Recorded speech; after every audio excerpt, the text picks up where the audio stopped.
Hoy el clarinero entrevista al profesor Luis Miguel Rengifo con J, fundador de la ABO, importantísimo académico en el mundo de la ecología y de la ornitología y de la conservación en Colombia, profesor de la Javeriana, y no digo más, dejaré que en la entrevista él nos vaya dando más elementos sobre su vida, sobre su historia, sobre su relación con este mundo maravilloso del amor a las aves, que es el motor de la Asociación Bogotana de Ornitología. Profesor Luis Miguel, muchas gracias por aceptar esta entrevista. Es un honor realmente, se lo digo sinceramente. Y no elaboremos más, vayamos al grano. Entonces, permítame preguntarle un poco sobre sus orígenes familiares, regionales, culturales, como para que tengamos una idea de qué lo llevó a ser lo que es hoy, de alguna manera. Sí, pues primero que todo quiero agradecer por esta oportunidad de hablarle a los miembros de la ABO. Yo quiero muchísimo a la ABO, fui uno de sus miembros fundadores y me gusta mucho la apreciación de las aves, por supuesto el estudio y la conservación, y en esto me parece que la ABO hace una maravillosa labor. Yo soy bugueño, vallecaucano, mi familia paterna es bugueña, súper bugueña. Mi familia materna es de Risaralda. Cuando mi mamá nació era Caldas, ahora es Risaralda. Y las dos familias han sido muy relacionadas con el campo y muy amantes de la naturaleza. Entonces yo creo que de ahí viene mi interés por la naturaleza. Siempre lo que somos tiene como raíces en la niñez. Entonces yo nací y crecí en el campo, en Buga. Teníamos una vida anfibia, en el sentido en que pues vivíamos en una finca, pero estudiábamos en Buga. Entonces mi mamá nos llevaba y nos traía a mi hermano y a mí. Y como te contaba, en una familia que realmente amaba mucho la naturaleza, digamos, mi familia paterna era como una familia de médicos. Y mi abuelo era médico, digamos, le encantaba su medicina, pero su pasión eran las orquídeas.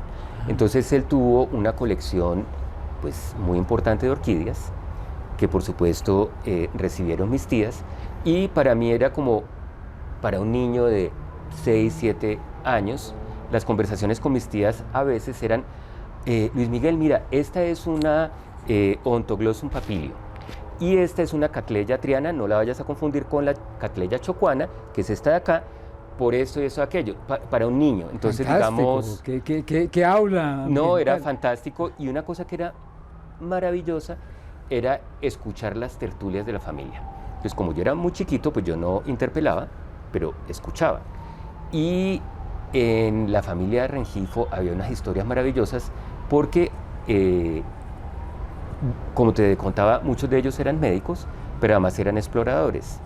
Entonces yo escuchaba estas historias de exploración de Colombia y yo me acuerdo, antes de que Juan Manuel Rengifo, que es también primo mío, fuera herpetólogo, alguien de la familia había colectado por allá unas serpientes que resultaron ser especies nuevas para la ciencia, ahí por Buga. Y después Juan Manuel Rengifo, que es herpetólogo. Que te diré que nos lo encontramos hace poco en una pajareada, trato de recordar en este momento, bueno, tengo una memoria terrible, pero nos lo encontramos, yo no lo conocía personalmente, pero fue un placer encontrar a un herpetólogo con todo el aspecto de un naturalista del siglo XIX, con sombrero. No, Juan Manuel es todo un personaje. Sí. Pero yo escuchaba las historias, por ejemplo, que contaba mi tía Lucía sobre Juan Manuel, y eran de no creer. O sea, Juan Manuel llegaba de sus expediciones con esas serpientes que eran letales, a pedirle a mi tía que se las dejara sacar al baño para que bebieran agua. Entonces, bueno, y en mi familia materna, pues eran cafeteros.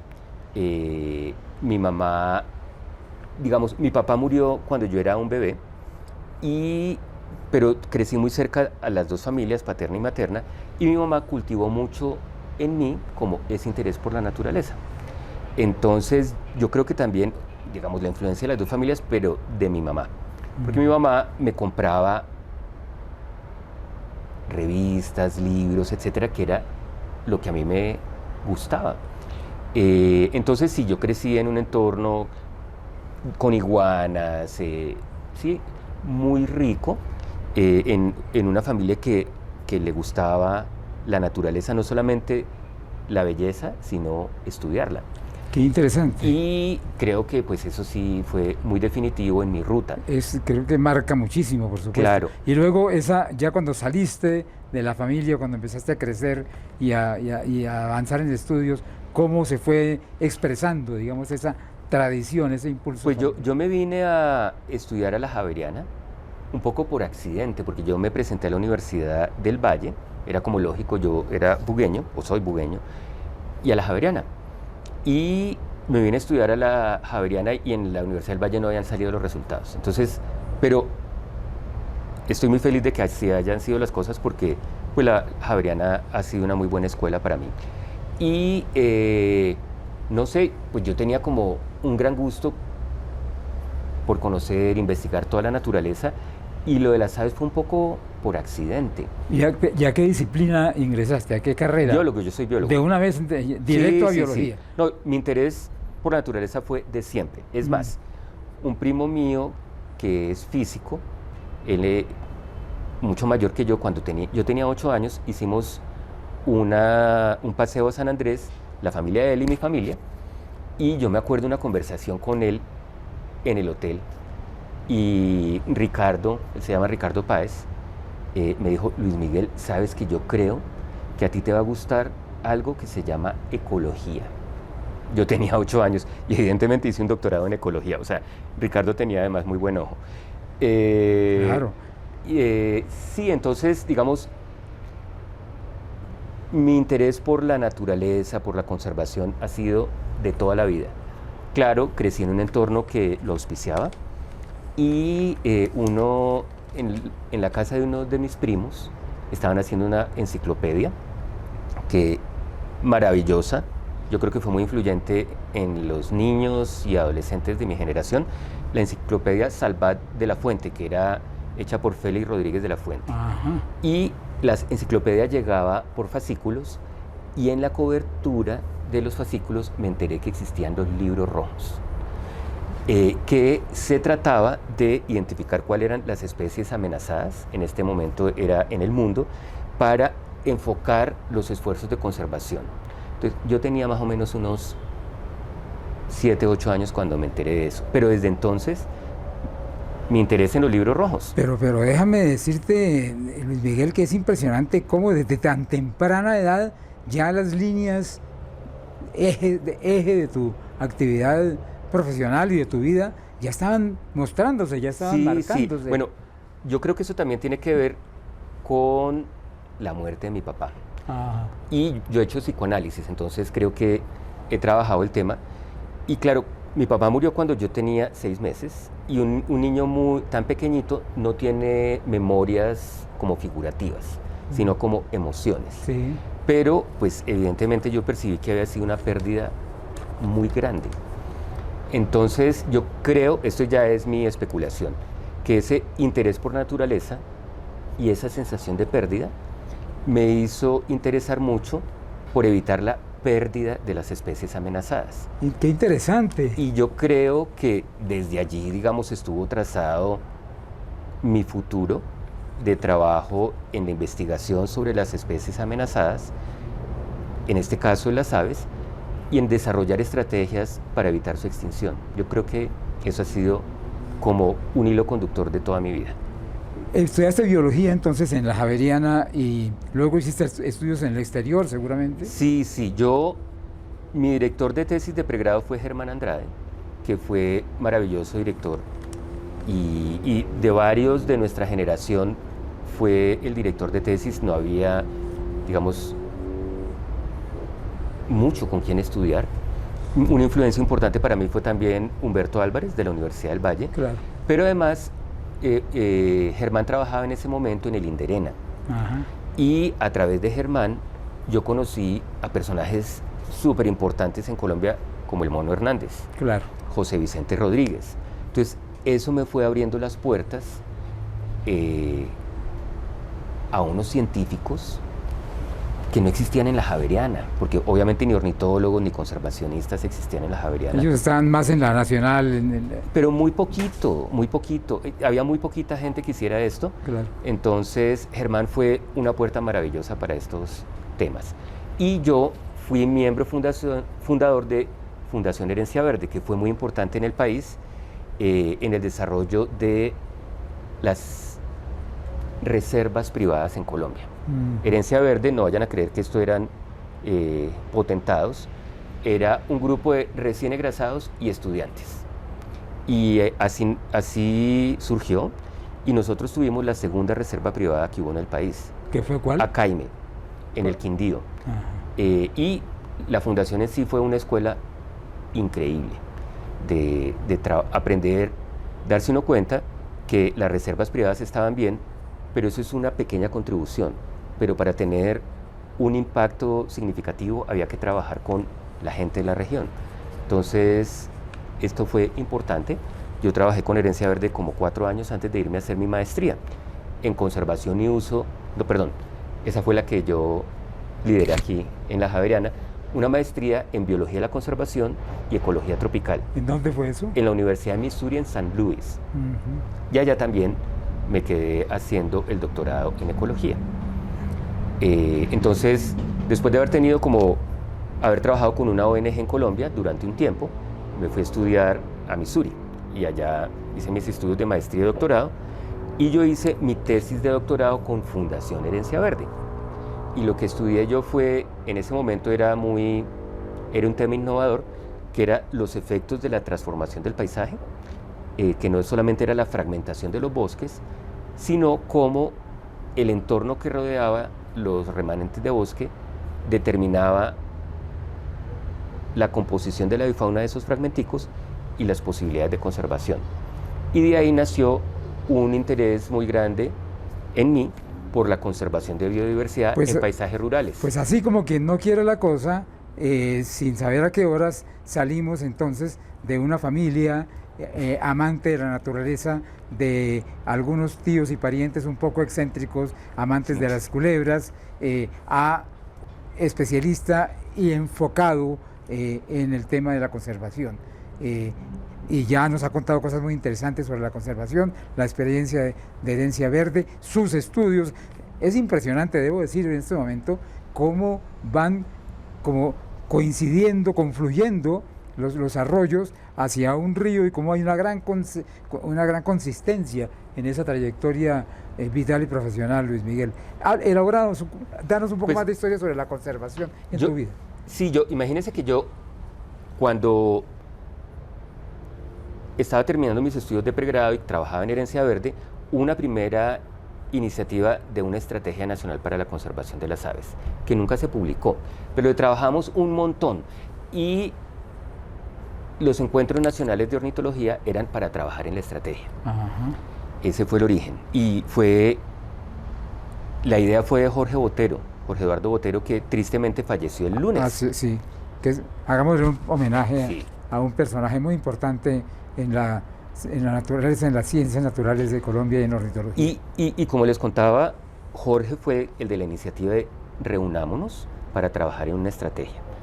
Y de ahí surgieron los encuentros. Entonces yo me encargué de hacer la lista de especies amenazadas de Colombia, que por supuesto en ese momento fue inédita. Y digamos, no existía en ese momento como el método de evaluación de riesgo de extinción que existe hoy en día. Pero yo lo hice a través de un proceso consultivo. Yo le escribí a todo el mundo que existía, a Jürgen Hafer, a Ted Parker, y me contestaban. Entonces yo les iba pidiendo sus opiniones sobre las especies amenazadas de Colombia. Y bueno, ahí llegué a unos resultados, pero por esa época Germán Andrade dirigía el programa de Biología de la Conservación en el recién creado Instituto von Humboldt. Y yo estaba terminando mi doctorado, me venía para Colombia, y yo me había ganado un concurso para ser profesor de la Universidad de Antioquia, Está cantando un buteo platipterus, aquí atrás. Y Germán me dijo, Luis Miguel, ¿tú no quisieras mi puesto en el Humboldt de director de Biología de la Conservación? Y yo le dije, claro. Y me dijo, es que yo me voy para Perú. ¿No es ese? Ese es. Ese es. Un buteo platipterus, aquí enriqueciendo nuestra conversación. Qué lindo, qué buen augurio. Sí. Entonces yo llegué, el cargo se llamaba coordinador del programa de Biología de la Conservación. En el Humboldt. En el Humboldt. Y fue un momento espectacular. Digamos, fortuito y afortunado. Son dos. Tres están migrando tal vez. Mira, aquí está el buteo, ¿no? Sí. Y allá creo que es un Geranoetus melanoleucus allá. Esperemos que dé la vuelta. No, buteo. Como verán, no podemos dejar de pajarear. No, esto no se Somos puede. pajareros. Bueno, entonces les sigo contando. Entonces, imagínense que en ese momento Germán había movido mucho el tema de la biología de la conservación y lo que había hecho era trabajar con consultores, pero no, había un equipo de trabajo súper chiquito. Ana María Franco y Eduardo Calderón. Eso era todo el equipo de biología de la conservación en el Humboldt. Y a mí me habían contratado para que hiciera la lista roja de aves amenazadas de Colombia con la nueva metodología de la UICN. Lo que no me habían dicho era que era un experimento, era un conejillo de Indias. Ellos no sabían que era posible. Y nos contrataron a dos personas. Ahí ahorita me llega Bueno. A Eduardo Calderón y a mí, para que Eduardo hiciera la lista de plantas y yo hiciera la de aves. Pero ellos no sabían que era posible y nosotros tampoco, pero lo hicimos. Entonces, cuando se publicó esa lista roja en el 98, fue la lista oficial de especies amenazadas de Colombia. Pero fueron pioneros entonces internacionalmente. Claro, también. No, en el mundo existía, pero Colombia ha estado muy al frente de la evolución de este tema de evolución de riesgo de extinción, porque había una lista previa de fauna amenazada de Colombia que también fue pionera en ese momento, digamos. Y en ese momento, ¿qué podrías decir acerca de cuál fue el impacto? No nos deja concentrar. ¿Qué fue el impacto de esa primera lista roja de especies amenazadas en Colombia? ¿Tú sientes que realmente produjo un impacto? Mira, el primer listado de fauna amenazada fue el Inderena y fue como la primera organización de las especies que deberían ser reconocidas como en peligro. Luego vino la que de mi autoría en el 98 y realmente muy poco tiempo después comenzamos el trabajo en los libros rojos, porque el primer libro rojo se publicó en el 2002, pero comenzamos a trabajar en ellos en el 99, entonces eso fue muy rápido. Y yo creo que sí tuvo unos impactos fantásticos. Primero, generó un interés por investigar sobre las especies amenazadas. Y en ese momento, tanto el Instituto Humboldt como Conservación Internacional abrieron unas pequeñas becas para el estudio de especies amenazadas. Y eso permitió profundizar el conocimiento, pero también comenzaron a crearse algunas áreas protegidas con base en el libro rojo. Y con la versión más reciente, que es el libro rojo que está en 2 volúmenes, sí. El primero es 2002, el segundo es 2014-2016.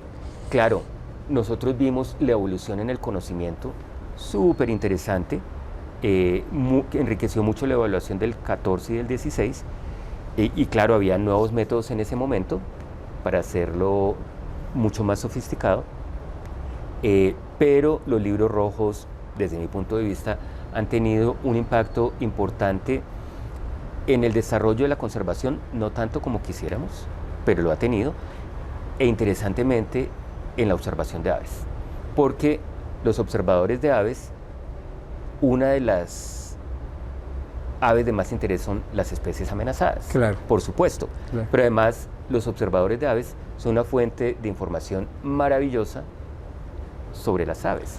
Entonces, ahí hay una retroalimentación positiva. Déjame hacerte una pregunta que nace de una inquietud muy personal mía, no muy elaborada ni muy sistemática, pero me lanzo. ¿Cómo evalúas tú el grado de rigor en general que tenemos los observadores de aves en Colombia para hacer esos registros que realmente contribuyan a unas bases de datos sólidas, confiables? Bajo nivel de rigor.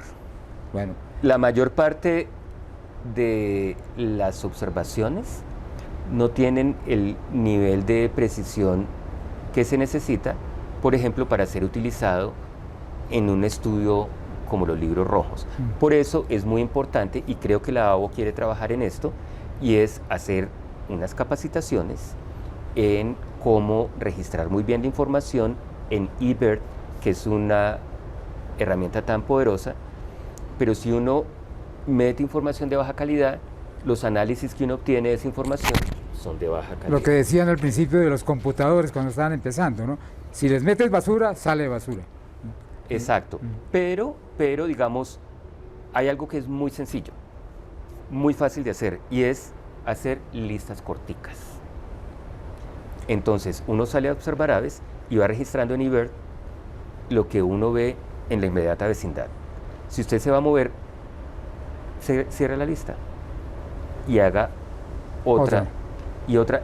Eso es clave, porque si uno hace, por ejemplo, va a Chicaque y comienza a hacer la lista en la parte de arriba y va bajando, en realidad la distancia no es muy larga, pero el gradiente de elevación es muy grande, y entonces uno comienza en la misma lista de especies que nunca están juntas. Claro.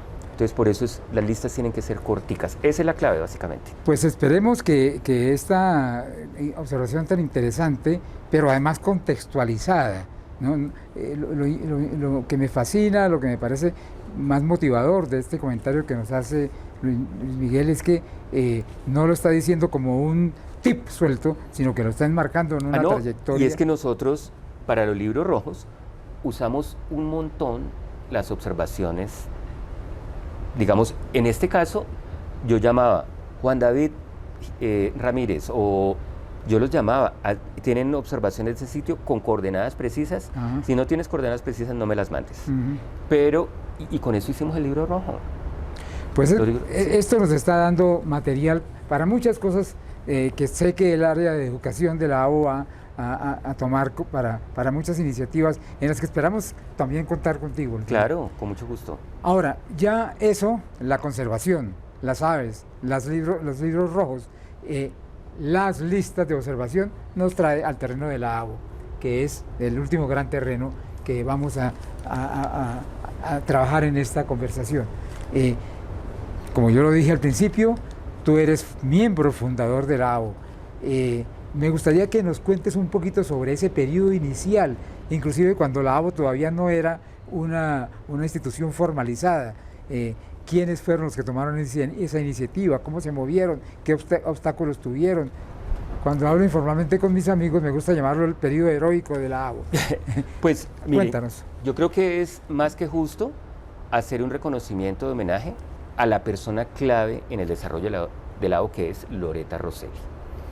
Porque Loretta es una hormiga de trabajo, una hormiguita, ella es súper organizada, y claro, pues Gary ha sido un gran académico, un gran científico, pero la persona que movió la organización de la ABO fue Loretta, y alrededor de ellos dos nos reunimos un grupo de ornitólogos jóvenes que teníamos mucho interés en la conservación. Y bueno, Susana de la Cerda, María Lucía Rosas, bueno, no quiero hacer como una enumeración porque seguramente termino siendo injusto, pero nosotros juiciosamente nos reuníamos, teníamos charlas mensuales sobre aves, sobre ornitología, y inicialmente esto fue una actividad de una asociación bogotana de ornitología que no tenía reconocimiento legal todavía porque no lo considerábamos necesario para hacer lo que hacíamos, Pero claro, con los años sí vimos que era una necesidad y es importante recordar que la Asociación Bogotana de Ornitología existió bastante antes que la personería jurídica. O sea, ahí no empezó la ABO. Hay que sumarle un lustro siempre a... Creo, Loreta debe acordarse con mayor precisión. Sí, pero ella siempre hablaba acerca de los 5 años. Como 5 años, sí. Pero bueno, estuvimos muy interesados en cómo dinamizar el conocimiento de las aves, la popularización de la observación de las aves. Era difícil, no había guías. La guía de Aves de Colombia, que es absolutamente maravillosa, de Hilti, no se conseguía en el país, era muy costosa, conseguir los binóculos era difícil. Entonces, digamos, no era tan fácil la popularización, pero, digamos, ahí se sentaron unas bases. Y algo que fue, digamos, un catalizador de muchas asociaciones regionales fue el desarrollo de los encuentros. Y nosotros organizamos el tercer encuentro, que fue en Santandercito. El primero fue en Acaime, que les contaba ahora. Sí. El segundo fue en Piedras Blancas, cerca de Medellín. Ese lo organizó la SAO. Y fue el cuarto. El segundo sí fue en Piedras Blancas. El tercero fue en Río Blanco, Caldas. Lo organizó la Sociedad Caldense de Ornitología. Y nosotros organizamos el cuarto.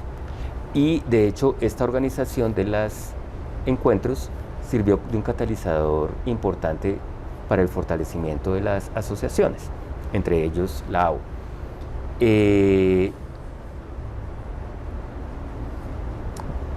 Yo estuve por mucho tiempo como muy activo de la AO, pero después cuando me fui a estudiar a Estados Unidos,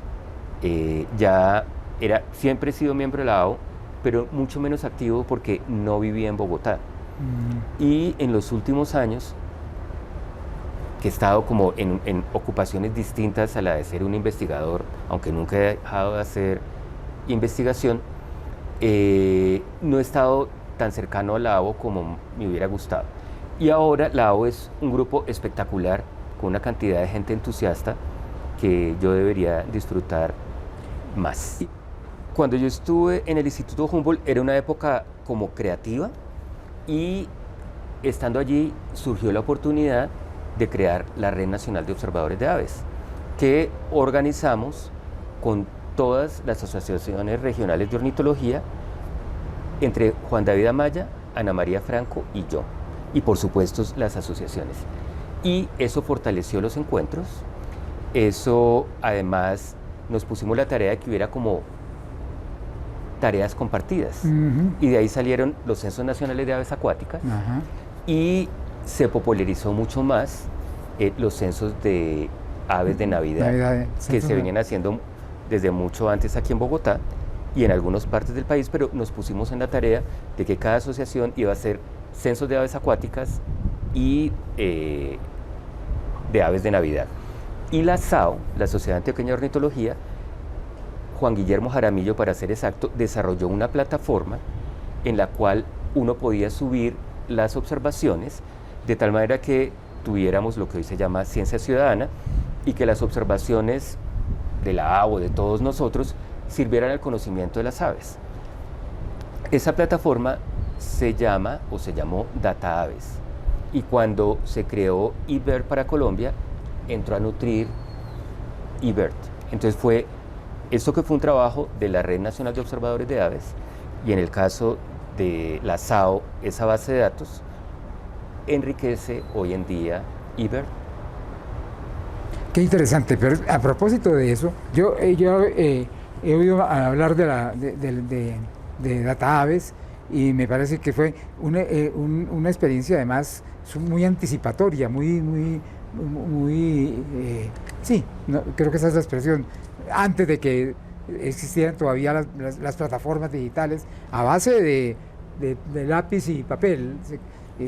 Y es algo muy admirable, como tantas cosas admirables que tiene la SAO. Pero ya que mencionas el tema de la RENOA, te contaré también un poco como para que te sientas más orgulloso todavía de la AO y de lo que ustedes han hecho, que ayer tuvimos el cierre de una de un programa de fortalecimiento organizacional de las principales organizaciones que pertenecemos a la Renova, apoyado por Audubon y como una herramienta fundamental para el encauzamiento, para el desarrollo de la ENCA y en el contexto de la ENCA. O sea que estamos de una manera u otra también tratando de recoger esa herencia de ustedes, de trabajar en lo puntual, en lo detallado, en lo específico, pero con visión.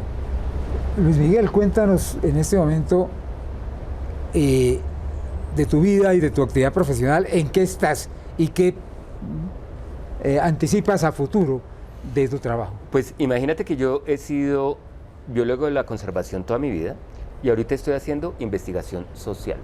Pero no creas que me he ido por una rama, sino estoy investigando y todos ustedes de la AO recibieron una encuesta de cuáles son las motivaciones de las personas para hacer observación de aves. Porque yo creo que la observación de aves es una herramienta poderosísima para vincular a las personas con la naturaleza y para interesarlas en su conservación. Así es. Y estamos en este momento, estamos porque somos un equipo, estamos iniciando el análisis de datos, pero unos tips es una actividad muy distribuida en el país, es increíble como el desarrollo que tiene en el eje cafetero. Las personas que hacen observación de aves son de todo tipo, están por todo el país, en zonas rurales, en zonas urbanas, el nivel de ingresos es absolutamente heterogéneo y bueno, les dejo eso abrebocas porque eso es lo que estamos haciendo ahora. Fascinante, y esperamos con mucho interés los resultados sucesivos, porque seguramente eso va a abrir nuevos caminos. Muchísimas gracias, Luis Miguel, ha sido un honor, un placer esta entrevista contigo, que nos cuentes sobre tu historia, sobre tu vida, sobre tu actividad profesional, sobre la historia reciente. Eres un informador fundamental porque has sido parte de la historia reciente y un poco menos reciente, no te estoy diciendo bien, no tengo derecho yo, de la ornitología, del avistamiento de aves, de la conservación y de la preservación en Colombia. Queridos amigos y amigas y compañeros de la AO, observadores de aves, creo que esta entrevista nos va a dar mucha motivación, mucha curiosidad para reflexionar acerca de la importancia de nuestro trabajo, el simple hecho de observar, de salir a observar, de fotografiar, de disfrutar, pero de registrar con el máximo rigor posible. No es demasiado, es seguir ciertas instrucciones que personas como Luis Miguel, como Loretta Rosselli, que insiste muchísimo, por ejemplo, en hacer los registros cortos, los listados cortos, en función de los sitios, en donde, de los movimientos altitudinales o latitudinales que hagamos. Ese tipo de cosas son sumamente importantes, porque no solamente estamos disfrutando, estamos aprendiendo, y a través de aprender estamos amando y contribuyendo a la preservación. Y aportando, sí. Muchas gracias.